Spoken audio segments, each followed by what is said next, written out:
میں تمہیں یہ مکان کرائے پر لینے سے ہرگز نہ روکتا اگر تم کچھ دن اور صبر کر جاتے۔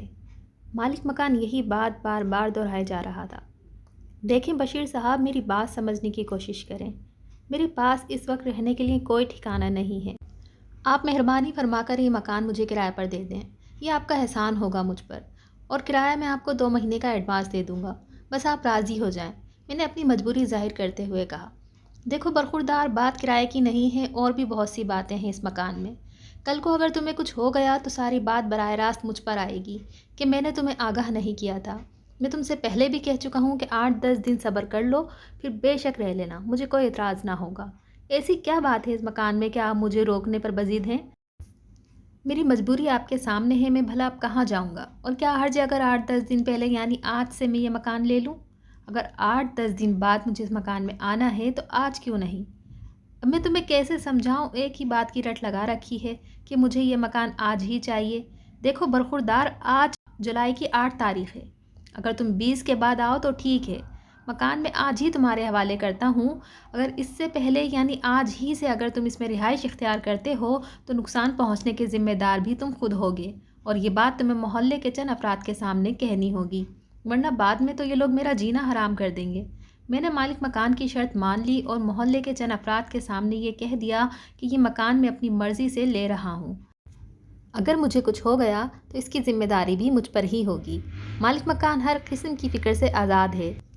تب مجھے مالک مکان نے رہائش اختیار کرنے کی اجازت دے دی اور میں اپنے مختصر سے سامان کے ساتھ شفٹ ہو گیا۔ کافی عرصہ بند رہنے کی وجہ سے پورا مکان دھول اور مٹی سے اٹا ہوا تھا۔ چھتوں پر مکڑیوں نے جالے تان لیے تھے اور دیواروں کا پلاسٹر بھی جگہ جگہ سے اکھڑ چکا تھا۔ یہاں 2 کمرے اور ایک برآمدہ تھا۔ اس کے باہر ایک باورچی خانہ، ایک باتھ روم اور اس کے ساتھ چھت پر جانے کے لیے سیڑھیاں تھیں۔ چھت پر بھی ایک اجاڑ سا کمرہ بند تھا جو کاٹ کباڑ سے بھرا ہوا تھا۔ صحن میں ایک نیم کا درخت اور اس کے نیچے ایک کنواں تھا۔ 3 گھنٹے تک صفائی کرنے کے بعد مکان اب بالکل صاف ہو چکا تھا۔ میں نے اپنے لیے ایک ہی کمرہ صاف کیا تھا، دوسرا کمرہ میں نے ویسے ہی بند چھوڑ دیا تھا۔ میرا بدن تھکن سے چور ہو رہا تھا۔ غسل کرنے کے بعد کپڑے تبدیل کیے اور آرام کرنے کی غرض سے بستر پر لیٹ گیا۔ میرا نام عرفان ہے اور میں رحمت پور گاؤں کے پرائمری اسکول کا ٹیچر ہوں۔ تقریباً 2 سال پہلے میری رہائش رحمت پور میں ہی تھی، پھر شادی کے بعد ساتھ والے گاؤں منتقل ہو گیا اور وہاں رہائش اختیار کر لی۔ میری شادی کامیاب ثابت نہ ہوئی اور 1.5 سال بعد ہی میری بیوی چپ چاپ سدھار گئی۔ ساتھ والے گاؤں سے روزانہ رحمت پور آنا کوئی آسان کام نہیں تھا۔ عام دنوں میں تو یہ کام جیسے تیسے کر ہی لیتا تھا، مگر بارش یا گرمی میں مجھے بہت تکلیف ہوتی تھی، اس لیے میں نے ایک بار پھر رحمت پور میں رہائش اختیار کرنے کا فیصلہ کر لیا تھا۔ میں رحمت پور آج صبح ہی پہنچا تھا۔ کافی تلاش بسیار کے بعد یہ مکان تو ملا، مگر مالک مکان اسے کرائے پر دینے کے لیے راضی نہ تھا۔ کافی منت سماجت کے بعد راضی تو ہو گیا، مگر جاتے جاتے وہ مجھے محتاط رہنے کی تلقین کر گیا کہ یہ مکان آصف زدہ ہے اور اگر تمہیں ایسا ویسا کچھ نظر آ بھی جائے تو تم اس پر کوئی توجہ نہیں دو گے۔ بظاہر تو مجھے مکان میں کوئی خرابی نظر نہ آئی۔ بشیر صاحب کی ان باتوں پر مجھے ذرہ برابر بھی یقین نہیں تھا، اس لیے میں نے یہاں رہنے کا فیصلہ کر لیا تھا۔ تھوڑی دیر آرام کرنے کے بعد میں اٹھ کر کچن میں چلا گیا۔ کھانا بنانے کی تمام چیزیں میں ساتھ ہی لے آیا تھا۔ پہلے میں نے اپنے لیے 1 کپ چائے بنائی اور پھر کھانا بنانے میں مصروف ہو گیا۔ شام ہو چکی تھی اور اندھیرا آہستہ آہستہ پھیلنے لگ گیا تھا۔ کھانا کھانے کے بعد میں جلد ہی بستر پر لیٹ گیا۔ تمام دن کی تھکاوٹ کی وجہ سے نیند کی دیوی جلد ہی مجھ پر مہربان ہوئی اور میں سو گیا۔ تقریباً آدھی رات کا وقت ہوگا جب کسی نے مجھے جھنجھوڑ کر اٹھایا۔ میں نے ارد گرد نظر دوڑائی مگر کوئی نظر نہ آیا۔ میں نے اسے اپنا وہم سمجھا اور دوبارہ لیٹ گیا۔ ابھی میری آنکھ ہی لگی تھی کہ ایک بھاری بھرکم آواز نے مجھے پھر بیدار کر دیا۔ آواز ایسی تھی جیسے کوئی ساتھ والے کمرے میں فرنیچر گھسیٹ رہا ہو۔ ایک بار میں نے وہی آواز دوبارہ سنی۔ میں اٹھ کر بستر پر بیٹھ گیا۔ کچھ دیر تک یوں ہی بیٹھا رہا۔ اس دوران کوئی بھی آواز نہیں آئی تھی۔ ابھی میں لیٹنے کا ارادہ کر ہی رہا تھا کہ مجھے ایسا لگا جیسے کوئی رو رہا ہو۔ یہ آواز بہت مدھم سی تھی جو بمشکل میرے کانوں تک پہنچ رہی تھی۔ تھوڑی دیر بعد یہ آواز واضح ہو گئی۔ یہ کسی لڑکی کی آواز تھی جو ہچکیاں لے کر رو رہی تھی۔ میں اٹھ کر کمرے سے باہر آ گیا۔ باہر گھوپ اندھیرا تھا۔ میں نے آگے بڑھ کر لائٹ آن کی۔ یہ رونے کی آواز ساتھ والے کمرے سے آ رہی تھی۔ میں ڈرتے ڈرتے لرزتے قدموں کے ساتھ اس دروازے کے سامنے آن کھڑا ہوا۔ دروازہ بند تھا۔ اس مرتبہ کسی مرد کی بھی آواز اندر سے آئی تھی۔ ایسا لگ رہا تھا کہ کوئی مرد اس کمرے میں کسی لڑکی پر تشدد کر رہا ہو۔ مرد کی آواز کافی غصیلی تھی۔ وہ آج پھر سے یہاں آیا تھا۔ مردانہ آواز سنائی دی۔ کون آیا تھا؟ میں تو کسی کو نہیں جانتی، لڑکی نے رو کر کہا۔ جھوٹ مت بول، میں نے صبح اسے گھر کے دروازے کے باہر کھڑے ہوئے دیکھا تھا۔ کیا چکر ہے تیرا اس کے ساتھ؟ بول۔ میرا یقین کرو، میرا کسی کے ساتھ کوئی چکر نہیں، میں تو یہاں کسی کو بھی نہیں جانتی۔ کمینی جھوٹ بولتی ہے۔ اس مرتبہ مرد کی آواز زیادہ تیز تھی اور مرد شاید لڑکی کو کسی چیز کے ساتھ مار بھی رہا تھا۔ لڑکی کی رونے کی آواز اب تیز ہو چکی تھی۔ مجھ سے اب رہا نہ گیا اور میں نے دروازے کو اندر کی جانب دھکیلا تو وہ تھوڑی چڑچڑاہٹ کے ساتھ کھل گیا۔ اندر گھپ اندھیرا تھا، وہ آوازیں بھی آنا بند ہو گئیں۔ میں نے کمرے کی لائٹ آن کی تو کمرہ روشنی میں نہا گیا۔ یہ دیکھ کر میری حیرت کی انتہا نہ رہی، کمرہ تو بالکل خالی تھا۔ یہ آوازیں پھر کہاں سے آ رہی تھیں؟ میں نے کمرے کو اسی طرح بند کیا اور اپنے کمرے میں آ کر بستر پر لیٹ گیا۔ نیند ان آنکھوں سے کوسوں دور تھی۔ خوف سے میرے اعصاب شدید متاثر ہو رہے تھے۔ کافی دیر جاگنے کے بعد نہ جانے کب میری آنکھ لگی اور میں دوبارہ سو گیا۔ صبح میری آنکھ تھوڑی دیر سے کھلی۔ ویسے بھی آج اسکول کی چھٹی تھی، یعنی سنڈے تھا، اس لیے دیر تک لیٹا رہا۔ رات والا واقعہ مجھے کسی خواب کی طرح لگ رہا تھا۔ میں نے ایک بار پھر ساتھ والے کمرے کا بغور جائزہ لیا۔ کمرے کا فرش دھول اور مٹی سے اٹا ہوا تھا، جس سے یہ بالکل بھی نہیں لگتا تھا کہ کمرے میں کوئی آیا ہوگا۔ مالک مکان سے اس بارے میں بات کرنا فضول تھا، وہ تو مجھے پہلے ہی ان باتوں سے آگاہ کر گیا تھا اور میں اس کی پرواہ کیے بغیر اس مکان میں آ گھسا تھا۔ سارا دن ذہن پر ایک بوجھ سا رہا۔ دن میں کھانا کھانے کے بعد میں ایک کتاب کے مطالعے میں مگن تھا کہ کسی نے دروازے پر دستک دی۔ میں نے باہر جا کر دیکھا تو وہ محلے دار امتیاز صاحب تھے۔ ان کا گھر اسی گلی میں 2-4 مکان چھوڑ کر آگے تھا، اور جن لوگوں کے سامنے میں نے مالک مکان کی شرط مانی تھی ان میں امتیاز صاحب بھی تھے۔ کیوں میاں، کیسے ہو؟ کوئی تکلیف تو نہیں ہے نا تمہیں یہاں پر؟ میرے باہر نکلتے ہی امتیاز صاحب پوچھنے لگے۔ آپ سنائیں امتیاز صاحب، میں تو ٹھیک ہوں، اور آپ لوگوں کے ہوتے ہوئے مجھے یہاں کیا تکلیف ہو سکتی ہے؟ تمہارے چہرے سے تو لگتا ہے کہ تم کچھ پریشان ہو، امتیاز صاحب نے میرے چہرے کو بغور دیکھتے ہوئے کہا۔ نہیں امتیاز صاحب، ایسی کوئی بات نہیں ہے، بس سر میں تھوڑا سا درد ہے۔ میری بات مانتے ہو تو چھوڑ دو اس مکان کو۔ اس مکان میں رہو گے تو کبھی سکون میں اثر نہیں ہوگا، کوئی اور مکان ڈھونڈ لو۔ کیا رکھا ہے اس مکان میں؟ امتیاز صاحب، اب بھلا میں اس مکان کو چھوڑ کر کہاں جاؤں؟ مکان تو دور کی بات، یہاں تو کوئی ایک کمرہ بھی کرائے پر دستیاب نہیں ہے۔ مجبوراً یہاں رہ رہا ہوں، ورنہ آپ کی باتیں سن کر اب میرا دل بھی نہیں چاہتا کہ میں یہاں رہوں۔ نہیں، میرا مطلب تھا کہ کوشش جاری رکھنا کہ کوئی دوسرا مکان مل جائے۔ فی الحال تم یہیں پر گزارا کرو اور اپنا خیال رکھنا، اور میں معافی چاہتا ہوں کہ میں نے آپ کو اس وقت تکلیف دی۔ بھئی دن کو تمہیں دیکھا نہیں تھا تو اس لیے خیریت دریافت کرنے چلا آیا۔ یہ تو آپ کا بڑا پن ہے، ورنہ آج کے دور میں کون کس کا اتنا خیال رکھتا ہے؟ نہیں نہیں، ایسی بھی کوئی بات نہیں ہے، یہ تو میرا فرض بنتا تھا، امتیاز صاحب نے شرماتے ہوئے کہا۔ اچھا اب میں چلتا ہوں، زندگی رہی تو کل ملاقات کریں گے۔ امتیاز صاحب کے رخصت ہونے کے بعد میں اندر آیا۔ مکان کی رانی میری منتظر تھی۔ میں کمرے میں آیا اور بستر پر لیٹ کر کتاب دوبارہ کھول لی۔ میں کتاب میں اس قدر مگن ہوا کہ ٹائم کا بالکل بھی احساس نہ رہا۔ گھڑی پر نگاہ پڑی تو معلوم ہوا رات کے 12 بج رہے تھے۔ صبح اسکول بھی جانا تھا، اس لیے کتاب کو سرہانے رکھا اور سونے کی کوشش کرنے لگا۔ ابھی 2-3 منٹ ہی گزرے تھے کہ وہی کل والی نسوانی رونے کی آواز پھر سنائی دی۔ آواز سنتے ہی خوف کی سی لہر میرے جسم میں سرایت کر گئی۔ کئی لوگوں سے میں نے سنا تھا کہ اس مکان میں روحوں کا بسیرا ہے۔ یہ خیال آتے ہی میرا سر چکرانے لگا۔ آواز لمحہ بلمحہ تیز ہوتی جا رہی تھی۔ ایسا لگ رہا تھا کوئی لڑکی بہت تکلیف میں ہے۔ آواز ساتھ والے کمرے سے آ رہی تھی۔ میں ڈرتے ڈرتے بستر سے اٹھا اور باہر برآمدے میں آ گیا۔ دوسرے کمرے کا دروازہ کھلا ہوا تھا اور اندر لائٹ جل رہی تھی۔ مجھے اچھی طرح یاد ہے کہ میں نے کمرے کی لائٹ بند کر کے دروازہ بھی اچھی طرح بند کیا تھا۔ آواز بدستور اسی کمرے سے آ رہی تھی۔ میرے لرزتے ہوئے قدم خود بخود اس کمرے کی جانب اٹھنے لگے۔ لاکھ کوششوں کے باوجود میں خود کو روک نہ پایا اور میں اس کمرے کے دروازے کے سامنے آن کھڑا ہوا۔ مجھے ایسا لگا کہ میں زمین پر نہیں بلکہ ہوا میں کھڑا ہوا ہوں۔ ایک انجانی سی قوت نے مجھے اس دروازے کے سامنے آن کھڑا کیا۔ کمرے میں 2 چارپائیاں بچھی ہوئی تھیں۔ کمرہ اچھی طرح صاف تھا، جبکہ میں نے اس کمرے کی صفائی نہیں کی تھی، اور صبح تک تو یہ کمرہ دھول اور مٹی سے بھرا ہوا تھا۔ اچانک میری نظریں ایک لڑکی پر پڑیں جو اس کمرے میں دائیں جانب دیوار کے ساتھ ٹیک لگائے رو رہی تھی۔ اس نے ہلکے گلابی رنگ کا لباس زیب تن کیا ہوا تھا۔ اسی لمحے مجھے ایسا لگا جیسے ساری دنیا بہت تیزی سے گھوم رہی ہے۔ میرے لیے اب کھڑے رہنا بہت مشکل ہو گیا تھا۔ میری آنکھوں کے سامنے اندھیرا چھانے لگا، اور آخری بات مجھے یاد ہے کہ میں زمین پر گرا تھا۔ اس کے بعد مجھے کچھ یاد نہ رہا۔ جب مجھے ہوش آیا تو صبح ہو چکی تھی۔ میں نے خود کو بستر پر پایا تو میری حیرت کی انتہا نہ رہی۔ تو کیا میں رات کو خواب دیکھ رہا تھا؟ اگر وہ حقیقت تھی تو پھر میں بستر تک کیسے پہنچ گیا؟